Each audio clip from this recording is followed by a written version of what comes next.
ஓம் சக்தி.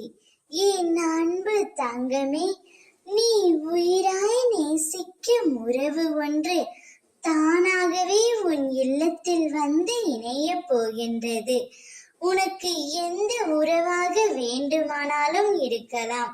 நீ எந்த உயிர் மீது அதிகமான அன்பு வைத்திருக்கின்றாயோ, அவர்களை விட்டு இப்போது பிரிந்து இருக்கின்றாயோ, அவர்கள் தானாகவே உன்னிடம் வந்து சேரப்போகிறார்கள். நீ பிரிந்த நட்பாக இருக்கலாம், நீ பிரிந்த உறவாக இருக்கலாம்.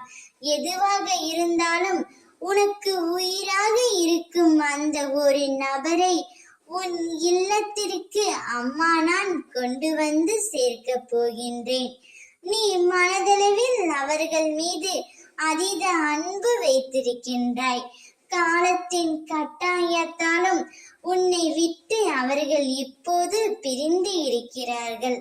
வாய்விட்டு யாரிடமும் சொல்லவும் முடியாமல், அழுகவும் முடியாமல், தனிமையில் மிகவும் வருந்திக் கொண்டே இருக்கின்றாய்.